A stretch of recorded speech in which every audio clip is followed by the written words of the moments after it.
Sun டிவில மக்கள் பலருமே விரும்பி பார்த்துட்டு வந்த எதிர்நீச்சல் சீரியல் சமீபத்துல தான் முடிஞ்சது. பல வருஷம் போகும்னு எதிர்பார்த்த இந்த சீரியல் இப்படி திடீர்னு முடிஞ்சது பலருக்குமே வருத்தம்னு தான் சொல்லணும். டிஆர்பி கம்மியானது தான் இந்த சீரியல் முடிஞ்சதுக்கு முக்கிய காரணமா சொல்லப்படுது. ஆக்டர் மாரிமுத்து ஆதி குணசேகரனா நடிச்சிட்டு இருந்தப்போ இந்த சீரியல் தான் டிஆர்பில நம்பர் 1ல இருந்துச்சு. சீரியலே பார்க்காதவங்க கூட மாரிமுத்து சாரோட நடிப்புக்காக இந்த சீரியலை பார்க்க தொடங்கினாங்க. ஆனா அவரோட மறைவுக்கு அப்புறம் அந்த கேரக்டர்ல வேலராமமூர்த்தி நடிக்க வந்தாரு. வேலராமமூர்த்தி சார் என்னதான் சிறந்த நடிகரா இருந்தாலும் அவரால் மாரிமுத்து விட்டுட்டு போன இடத்த நிரப்ப முடியலன்னு மக்கள் பலருமே கருத்துக்களை சொல்லிட்டு வந்தாங்க. இருந்தாலுமே அவர் தொடர்ந்து நடிச்சுட்டு தான் வந்தாரு. மக்கள் இவரை ஏத்துக்க தொடங்கினாலும் சீரியலோட கதை போற விதம் மக்களுக்கு சலிப்பை ஏற்படுத்தினதாகவும் சில கருத்துக்கள் சொல்லப்படுது. இப்படி சில காரணங்கள்னால இந்த சீரியல் முடிவடைஞ்சிருச்சு. இந்த நிலையில வேலராமமூர்த்தி சமீபத்திய இன்டர்வியூல இந்த சீரியல்ல நடிச்சது எனக்கு அவமானமா இருக்கு, ஏன்னா இந்த சீரியல் ஃபேன்ஸ்க்கு என்ன கடைசி வரைக்கும் பிடிக்கவே இல்லை அப்படின்னு சர்ச்சையா பேசி இருக்கிறதா சொல்லி ஒரு செய்தி வைரலாச்சு. பலருமே என்ன வேலராமமூர்த்தி சார் சீரியல்ல இவ்வளவு நாள் நடிச்சுட்டு இப்படி பேசுறாருன்னு ஷாக் ஆயிட்டாங்க. வேலராமமூர்த்தி கண்ணுலையும் அந்த நியூஸ் தென்பட்டிருக்கு. இந்த நிலையில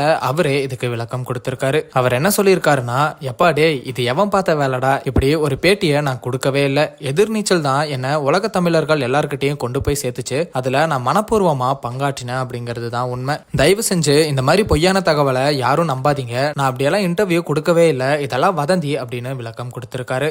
எதிர்நீச்சல் சீரியல் முடிஞ்சதை பத்தியும் அந்த சீரியலை நீங்க எந்த அளவுக்கு மிஸ் பண்றீங்க அப்படிங்கறதையே கமெண்ட்ல சொல்லுங்க.